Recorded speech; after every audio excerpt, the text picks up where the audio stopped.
Spinal cord stimulation is a technology that has been available to clinicians for approximately 40 years. In the late 1970s, a group of neurosurgeons looked at the concept of the gate theory. Recognizing that you could use counterstimulation, they actually utilized an electrical implantable device to actually modify that concept of the gate theory and alter the perception of pain that someone would be experiencing from a peripheral nerve injury. Since then, the technology has advanced dramatically to the point where now the concept of TENS therapy has, in a sense, given us what we now call modern-day spinal cord stimulation.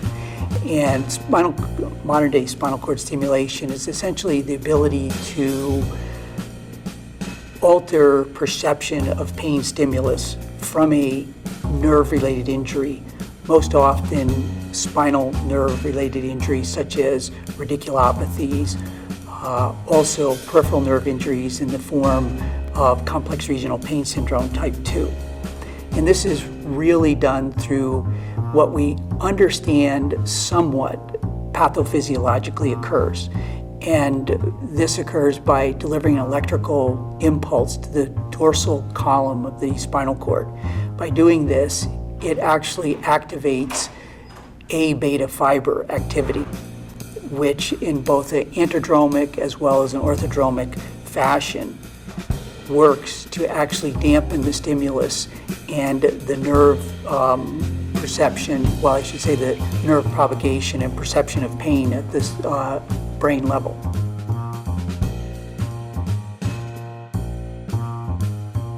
If we can divide the pain categories into different categories, nociceptive, inflammatory, and neuropathic, spinal cord stimulation is most effective in neuropathic pain. The most effective patient population is the patient with a compression injury to a nerve, such as a disc herniation. They may be decompressed, they still continue to have radicular pain. The person who may have a crush injury of an extremity and they have some non-neuropathic pain, but the predominant pain is neuropathic in character. And by identifying that particular population then is a much more discrete population that responds to counterstimulation, as opposed to TENS therapy.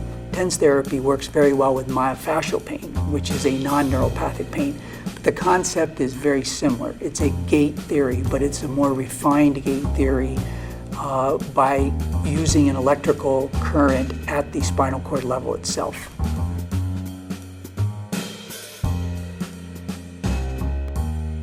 The patient expectations, again, are key to the outcomes.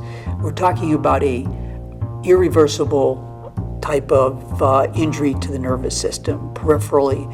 Therefore, the expectations, again, have to be framed from the perspective that the goal of the therapy is to significantly decrease pain intensity.